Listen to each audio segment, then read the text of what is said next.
story recorded in our parsha Toldos, which has had momentous implications for all of Jewish history.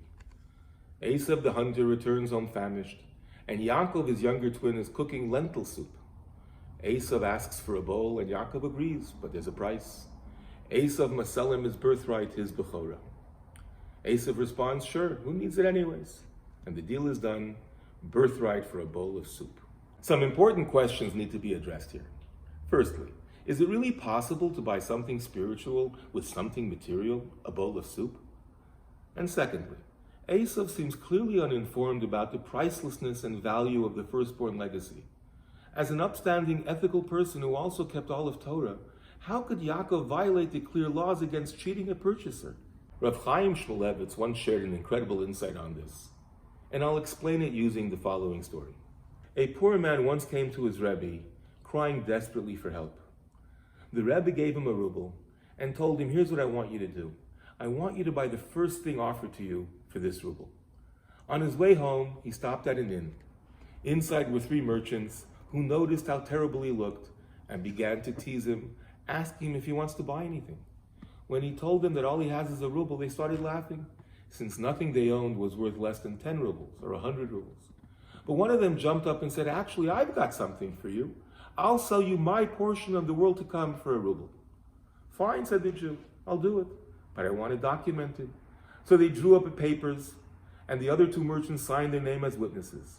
Half drunk, the first merchant, the seller, goes upstairs and proudly tells his wife about his recent business deal. But instead of being impressed, she says, listen, I'm not living with a man who has no olam haba. Why should I live with a hopeless man? I want you to go now and buy it back. So he tumbles down the stairs, and he asks the Jew to return his olam haba. But the poor man wasn't going to let this go so easy. The merchant offered 10 rubles, 100 rubles, but the Yid wouldn't hear from him. He said, I won't take less than 1,000 rubles. Are you mad? Screamed the merchant. This is ridiculous. I'm taking you to the rabbi. But the next day, the rabbi ruled that indeed the poor Jew was right. So the merchant said, I don't understand. Last night my olam haba was worth 1 ruble, and now it's suddenly worth 1,000? The rabbi told him, yes, last night your olam haba was meaningless to you, so it was indeed only worth a ruble. Now that your wife knocked some sense into you, you appreciate it differently. Now it's worth 1,000 rubles. Pay him the money. Says Rav Chaim Shmulevitz, the worth of spiritual things is determined by the value we attach to it. Esav didn't care for the birthright, so it actually became worth a bowl of soup. He wasn't cheated. His attitude created the true and real price. Each of us have opportunities to invest in the spiritual, making and preparing a beautiful Shabbos table, attending minyan daily, and studying Torah with our beautiful children. Let's remember that we get to choose the price tag.